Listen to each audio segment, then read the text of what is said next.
I got to have a better understanding of the process of procurement through DASNY and OGS, and I learned some things about both organizations that I hadn't known prior to coming today.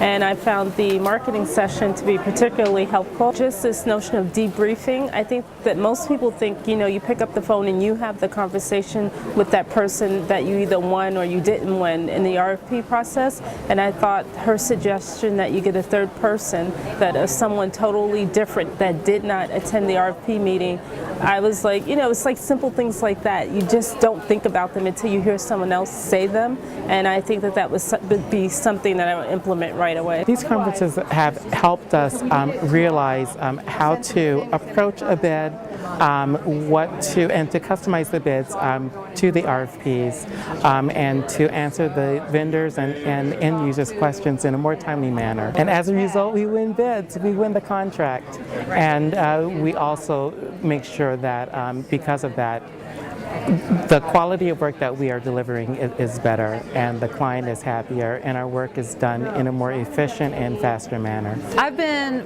presenting and putting proposals together for probably 20 years for my firm, and I thought I knew most of what I needed to know with regard to putting presentations together and proposals together. I came away with so many great nuggets of information today that I would never have had if I hadn't come today. The perspective of the client. Often if you're in a construction field, you're so focused on building the project and how to best do that, and that's a very worthy of your time and thoughts. But you don't think of the perspective of the clients and what's their concern and issues with the project. So I think it allowed me to think outside the box a little bit more about how's best to reply to proposals both in print as well as in person when you present it. I thought it was great.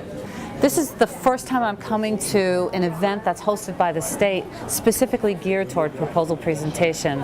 It's resonating, it's ringing a lot of bells for me. It really does resonate.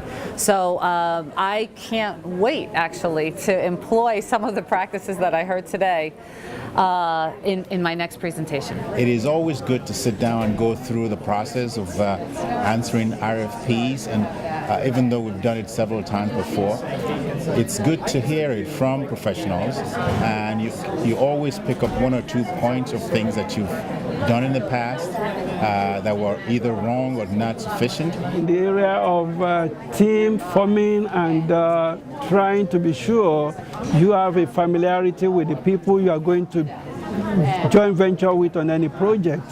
That aspect of the presentation was great. We really appreciated the opportunity to hear about past mistakes by other firms that are in the process of bidding. What not to do really is really a helpful indicator on how to minimize failure and increase our chances of competing successfully.